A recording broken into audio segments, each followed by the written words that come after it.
श्री साईं सचरित्र का 13वां अध्याय बाबा के आध्यात्मिक मार्गदर्शन, भक्तों की समस्याओं का समाधान करने की उनकी विशिष्ट पद्धति और उनकी लीलाओं के माध्यम से दी गई भिक्षाओं पर केंद्रित है। इस माध्यम में मुख्य रूप से दो भक्तों, नारद वेश वाले भक्त जो वास्तव में काशी का पंडित था, और दामोदर सावलम रस्मे की कथाएं हैं। काशी का पंडित और नारद वेश। यह कथा बाबा की सर्वज्ञता और भक्तों के हृदय के संदेह को दूर करने की उनकी अनूठी शक्ति को दर्शाती है। पंडित का संदेह और काशी से आगमन। काशी का एक प्रसिद्ध पंडित जिसने वेदों और शास्त्रों का गहन अध्ययन किया था, वह शिरडी आया। उसने बाबा की महानता और चमत्कारों के बारे में बहुत कुछ सुना था।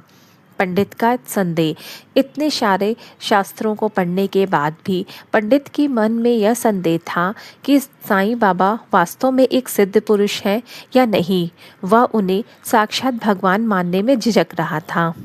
परीक्षा का विचार।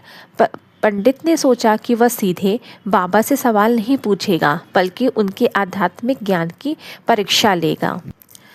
बाबा का दिव्य उत्तर। पंडित जब द्वारिका माई पहुंचा तो बाबा ने उसे देखते ही जोर से पुकारते हुए कहा, ए नारदा, तू यहाँ क्यों आया है? बाबा ने उसे नारद क्यों कहा? क्योंकि नारद मुनि तीनों लोकों में भ्रमण करते थे और ज्ञान और देवताओं की परीक्षा लेते थे। बाबा ने पंडित के मन की बात तुरंत जान ली थी और वह उनकी परीक्षा लेने आया है। इसके बाद बाबा ने पंडित को शास्त्रों के सार और गुरु की महिमा पर एक गहन उपदेश दिया। बाबा ने उसे कर्म कांड और शुद्ध ज्ञान के बीच का अंतर समझाया। बाबा की बातें इतनी अचूक, गहरी और शास्त्र सम्मत थी कि पंडित को यह समझते देर नहीं लगी कि बाबा साधारण व्यक्ति नहीं बल्कि साक्षात परम ब्रह्म है। पंडित का समर्पण। पंडित ने तुरंत अपना सिर बाबा के चरणों में रख दिया और उनसे क्षमा मांगी। उसके सारे संदेह दूर हो गए और उसे यह अनुभव हुआ कि असली ज्ञान ग्रंथों में नहीं बल्कि सच्चे गुरु के पास होता है। दामोदर सावलाराम रस्मे और उनके पुत्र की समस्या। यह कथा दर्शाती है कि बाबा अपने भक्तों की छोटी छोटी इच्छाओं और सांसारिक चिंताओं को कितनी गंभीरता से लेते थे। पुत्र प्राप्ति की चिंता। दामोदर सावलाराम रस्मे, जिन्हें दासूगढ़ी के शिष्य के रूप में जाना जाता है, बाबा के एक समर्पित भक्त थे। रस्मे की समस्या। रस्मे की पहली पत्नी की मृत्यु हो चुकी थी। उन्होंने पुनर्विवाह किया, लेकिन कई साल बीत गए जाने पर भी उन्हें कोई पुत्र प्राप्त नहीं हुआ था। यह बात उन्हें बहुत परेशान करती थी। बाबा के पास पहुंचना।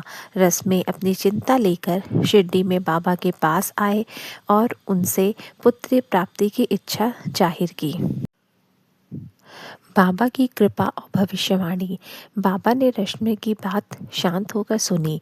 बाबा ने रस्मे को आशीर्वाद दिया और उनसे कहा, अब चिंता मत करो, अल्लाह भला करेगा, अब तुम्हें पुत्र होगा। बाबा ने उन्हें यह कहा कि उनकी पत्नी को जल्द ही 2 बच्चे होंगे। बाबा की कृपा का फल। बाबा के आशीर्वाद के बाद रस्मे की पत्नी ने जल्द ही एक पुत्र को जन्म दिया। बाद में उन्हें बाबा के आशीर्वाद से एक और संतान प्राप्त हुई। बाबा का मार्गदर्शन। बाबा ने रस्मे को यह समझाया कि पुत्र या पुत्री चिंता करना व्यर्थ है। हर प्राणी ईश्वर की देन है, लेकिन भक्तों के कष्ट को देखकर वे उनकी इच्छा पूरी करते थे ताकि उनका विश्वास और मजबूत हो। अध्याय का सार और शिक्षा। अध्याय 13 हमें निम्नलिखित शिक्षाएं देता है। गुरु सर्वज्ञ हैं। साईं बाबा भक्तों के मन के संदेह, इच्छाएं, यहाँ तक कि गुप्त विचारों को जानते थे।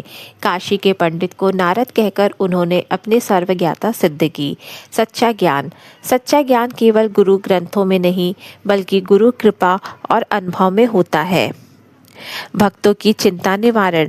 बाबा भक्तों की सांसारिक चिंताओं जैसे पुत्र प्राप्ति को भी दूर करते थे ताकि भक्त श्रद्धा और सबूरी के मार्ग पर दृढ़ रहें। श्री सद्गुरु साईनाथार्पणमस्तु। शुभम भवतु। ओम साई राम।